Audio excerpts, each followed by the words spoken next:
نحييكم، نحيي القناه تاعكم على الحضور تاعنا في اليوم التوجيهي الجهوي اليوم حول الرقمنه والتكوين في القاعه الخاصه. اليوم خصصنا كمكتب ولائي للجمعيه الوطنيه للتجار وبحضور رئيس المكتب الوطني واعضاء المكتب الوطني للجمعيه الوطنيه للتجار والحرفيين، خصصنا يوم وطني العنوان تاعو كان الرقمنه والتكوين بحضور السلطات الولائيه على رأسها السيد ولي الولايه، بحضور ممثلين عن مديريه التجاره السيد الأخضر مهاني، بحضور مدراء الولائيين مع المحليين والشركاء تاعنا، يعني مدير الجمارك، مدير الامن الوطني، الدرك، التجاره، الصناعه، السياحه. يعني ان شاء الله يكون يوم تكويني في المستوى، وان شاء الله نفيدوا به التجار تاعنا اصحاب الحرف تاعنا تاع الولايه، ونفيدوا به المستثمرين والحرفيين تاعنا. الحرفيين تقام ربما هذه في ثاني مرة في ولاية، أول مرة في ولاية برج بعرجيج ندوة جهوية التكوين والرقمنة. بهذا نرحب بالسيد والي ولاية برج بعرجيج. أهلا وسهلا ومرحبا بك سيدي والي الولاية وسيد رئيس الجمعية الوطنية للتجار والحرفيين سيدي الكريم، أهلا وسهلا. كما نرحب بجميع أعضاء هذه الجمعية، الأسرة الإعلامية تجار ولاية برج بعرجيج، أهلا وسهلا ومرحبا بالسلطات الأمنية والعسكرية والأسرة الإعلامية الذين شرفونا هنا في هذه الاحتفالية. السلام عليكم ورحمة الله وبركاته. أولا في البداية أشكركم جميعا وبالأخص السيد والي ولاية برج بعرجيج أولا على رعايته لهذا الحدث الذي نعتبره هاما جدا لأسباب سأختصرها لاحقا، وثانيا لحضوره شخصيا تعبيرا منه على فتح أبواب الاقتراحات التي تقدمها الجمعية الوطنية للتجار والمسلمين والحرفيين، وكذلك تأكيدا منه وتعبيرا منه على أهمية هذا الموضوع اللي يهم جميع المواطنين والمواطنات، يهم جميع الهيئات، جميع القطاعات الاقتصادية سواء القطاعات العمومية أو الخاصة. إذن جزيل الشكر للسيد والي ولاية برج بعرجيج على رعايته وعلى حضوره شخصيا ايضا لهذا الحدث.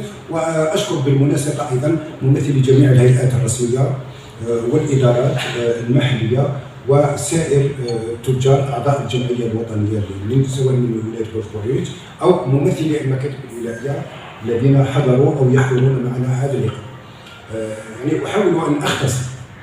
طبعا السؤال الذي يطرح وطرحه بعض الصحفيين لاحقا، وكان البعض يقول يجاوبك من بعد اثناء الكلمه، لماذا الجمعيه اقترحت هذا الموضوع؟ موضوع ندوه تحت عنوان التكوين والرقمنه. لاسباب كثيره، وكما نقولوا روحوا نتكلم معكم ارض ماشي كما مثلا في القنوات التلفزيونيه ولا شويه احيانا ولا بعض اللقاءات خطاب اكاديمي، لكن نروحوا كما قال مباشره ارض. الاقتصاد الرقمي في العالم الان تقديرات تختلف. هذا الاقتصاد الرقمي، الايكونومي النيميريك. الامر الثاني بالنسبه للرقمنه، قبل ما نجي التكوين، بالنسبه للرقمنه الان الرقمنه هي الاساس تاع التنافسيه بين المؤسسات في العالم ككل. حتى ان المؤسسات يقول لك المؤسسه اللي ما تحكمش في الرقمنه معناها تحكم على روحها بالاعدام في اطار المنافسه مستقبلا. علاش؟ الرقمنه اولا تكسب صاحبها اللي يعتمد عليها في النشاط تاعو، تكسبه كما يقولوا الوقت، يربح الوقت. الشيء اللي كنت تديره بالاساليب التقليديه يستغرق اسبوع، ممكن اتقانك للرقمنه يولي هذا الشيء كامل الخدمه تاع اسبوع تخدمها في نهار ولا في يوم. الرقم الاول.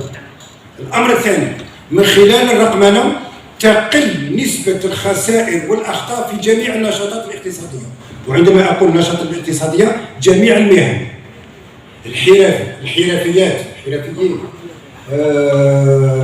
التجار، الموزعين، المنتجين، أصحاب الخدمات، المصدرين، المستوردين.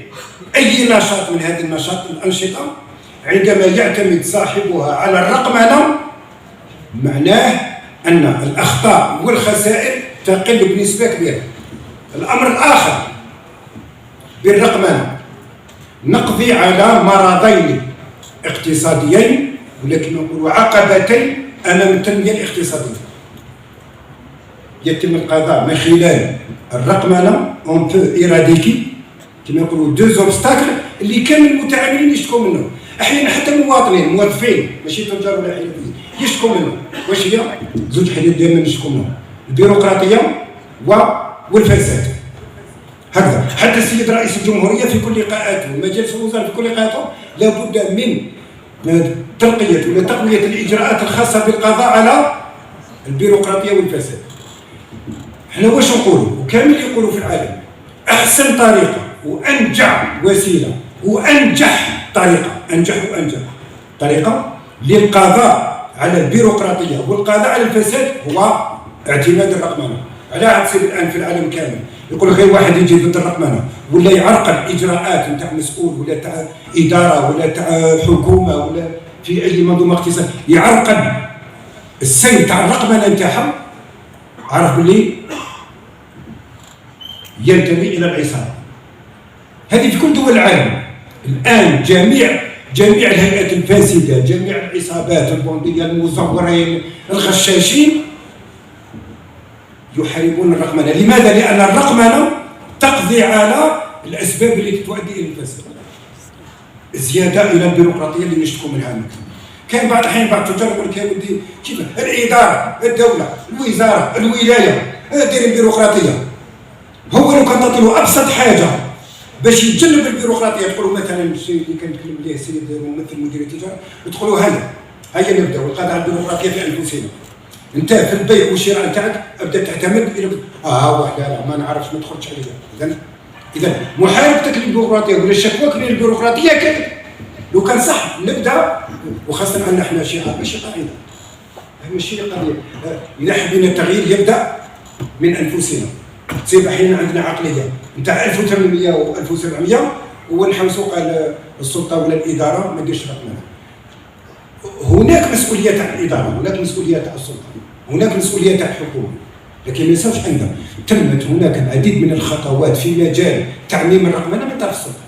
نكونوا واضحين، هذه نقدروا لكن هناك ايجابيه.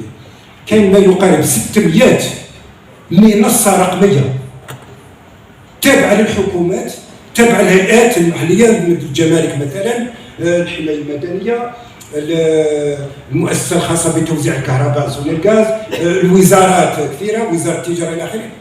كثير من المؤسسات انشات منصات رقميه. مازال قدام احنا قضيه باش نقولوا تعميم الرقمنه او رقمنه القطاع الاقتصادي. الدول اللي سبقتنا مسار نتاع 10 سنين ولا 15 سنه، لكن لازم نبدا. اذا قلنا هاهي من فوائد الرقمنه، تربح الوقت، تنقص من الاخطاء، تنقص من الخسائر، وتقضي على البيروقراطيه وتقضي على الفساد. امر اخر ايضا الرقمنه في نفوسنا احنا. يا اخي كامل الاغلبيه منا عندهم تليفون تاع 2 ملايين 3 ملايين.